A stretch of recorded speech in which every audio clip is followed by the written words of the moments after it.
গতকাল রাতের ঢাকায় পুলিশ বাহিনী ছাত্রদের উপর সরাসরি গুলি চালিয়েছে। ১৫ জন ছাত্র মারা গেছে এবং আওয়ামী লীগ নেতারা বলছে যারা রাস্তায় নামবে তাদের গুলি করে শেষ করা হবে।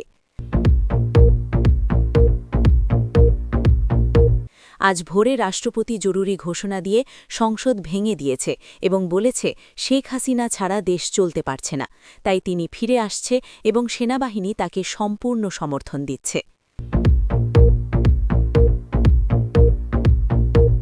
গতকাল মধ্যরাতে শেখ হাসিনা প্রধানমন্ত্রী হিসেবে শপথ নেওয়ার জন্য ভারত থেকে বিশেষ বিমানে রওনা দিয়েছে এবং আজ সকালে বঙ্গভবনে পৌঁছে যাবে। সারা দেশে আওয়ামী লীগ কর্মীরা উৎসব শুরু করেছে। আজ রাতে সারা দেশে আওয়ামী লীগের লাখো কর্মী রাস্তায় নেমেছে এবং তারা যাকে পাচ্ছে তাকেই মারছে। বলছে যারা আন্দোলন করেছিল তাদের সবাইকে খুঁজে বের করে শেষ করা হবে। পুলিশ দেখেও না দেখার ভান করছে।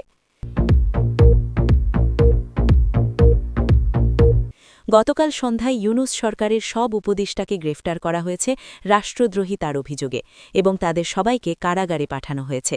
আওয়ামী লীগ বলছে দেশদ্রোহীদের ফাঁসি দেওয়া হবে। আজ দুপুরে ঢাকা বিশ্ববিদ্যালয়ে আওয়ামী লীগের সশস্ত্র ক্যাডাররা ঢুকে ৫০ জন ছাত্রকে ধরে নিয়ে গেছে এবং বলছে তাদের আর কখনো খুঁজে পাওয়া যাবে না। ছাত্ররা ভয়ে ক্যাম্পাস ছেড়ে পালাচ্ছে।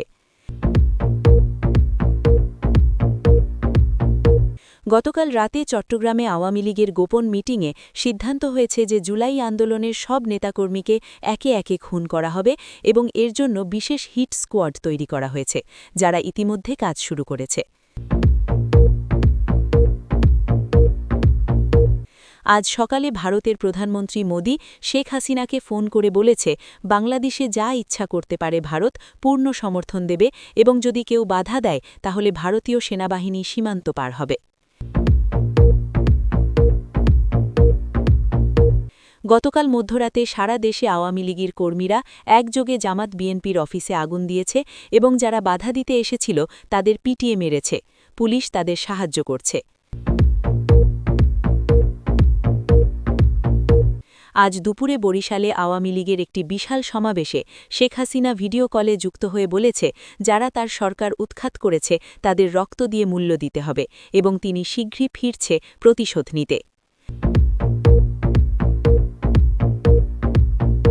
গতকাল রাতে খুলনায় আওয়ামী লীগের সশস্ত্র বাহিনী বিএনপি নেতার বাড়িতে হামলা করে তার পরিবারের সবাইকে মেরে ফেলেছে এবং বাড়িতে আগুন দিয়েছে। এটা শুধু শুরু বলে তারা হুঁশিয়ারি দিয়েছে। আজ ভোরে সিলেটে আওয়ামী লীগের কর্মীরা হাসপাতালে ঢুকে আন্দোলনে আহত ছাত্রদের বিছানা থেকে টেনে বের করে পিটিয়ে মেরেছে। ডাক্তাররা বাধা দিতে গিয়ে নিজেরাও মার খেয়েছে। গতকাল সন্ধ্যায় রাজশাহীতে আওয়ামী লীগ একটি প্রকাশ্য সভায় ঘোষণা করেছে যে এলাকায় আন্দোলন হয়েছিল সেই এলাকার সব বাড়িঘর পুড়িয়ে দেওয়া হবে এবং লোকজনকে মেরে ফেলা হবে এবং এই কাজ শুরু হয়ে গেছে। আজ রাতে নারায়ণগঞ্জে আওয়ামী লীগের গোপন অস্ত্রাগার থেকে হাজার হাজার অস্ত্র বের করা হয়েছে এবং সেগুলো কর্মীদের মধ্যে বিতরণ করা হচ্ছে। তারা বলছে রাস্তায় যাকে পাবে তাকেই মারবে। গতকাল মধ্যরাতে ঢাকায় শেখ হাসিনার বিশেষ দূত এসে সেনাবাহিনীর প্রধানের সাথে গোপন বৈঠক করেছে এবং সিদ্ধান্ত হয়েছে যে সেনাবাহিনী আওয়ামী লীগকে পূর্ণ সমর্থন দেবে এবং জনগণ যদি বাধা দেয় তাহলে গুলি করবে।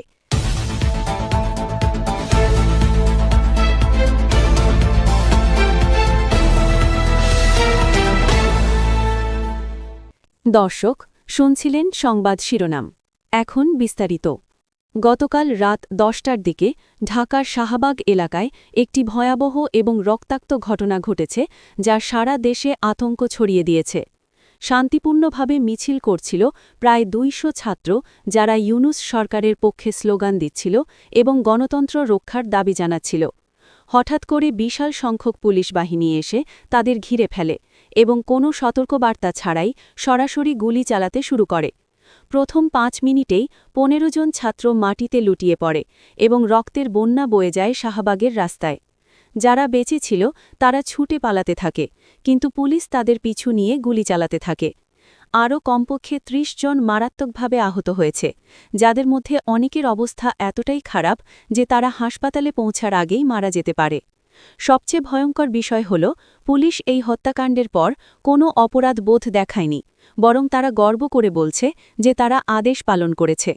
পুলিশের একজন ঊর্ধ্বতন কর্মকর্তা সাংবাদিকদের বলেছে যে তাদের নির্দেশ দেওয়া হয়েছে যে কেউ রাস্তায় আন্দোলন করলে তাকে গুলি করে শেষ করতে হবে।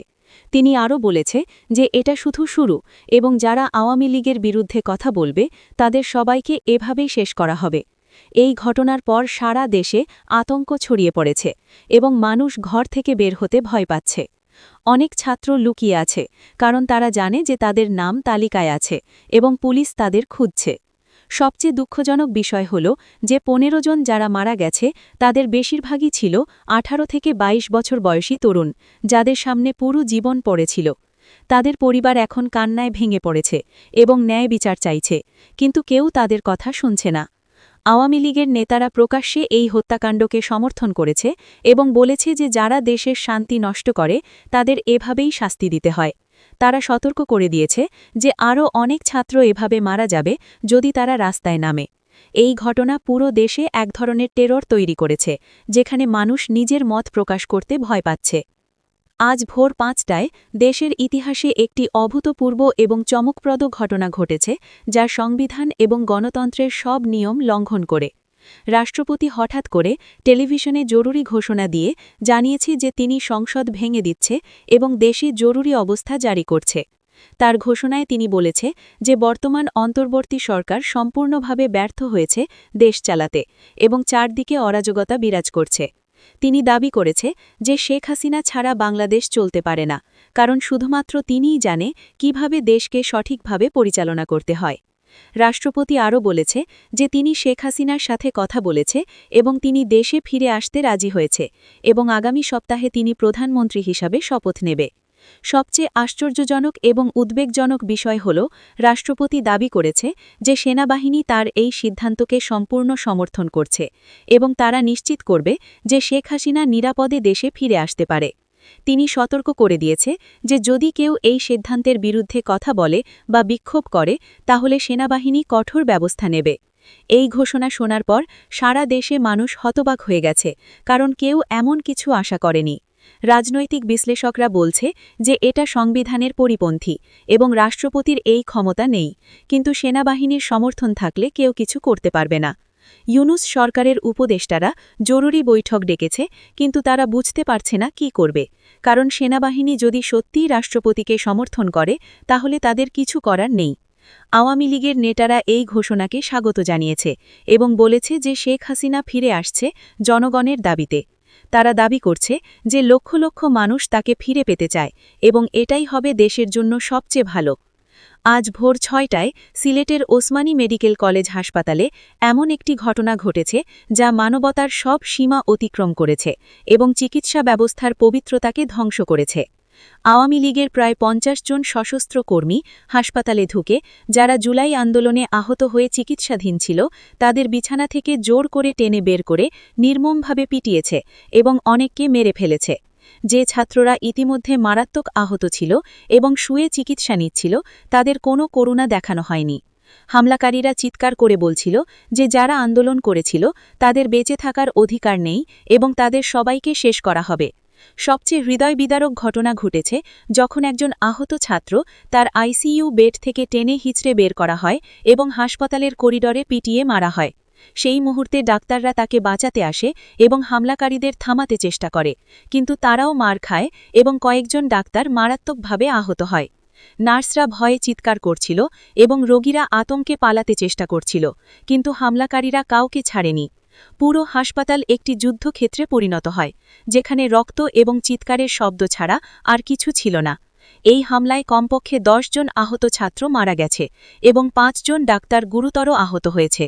সবচেয়ে লজ্জাজনক বিষয় হল, পুলিশ এই হামলার সময় হাসপাতালের বাইরে দাঁড়িয়েছিল কিন্তু কোনো পদক্ষেপ নেয়নি।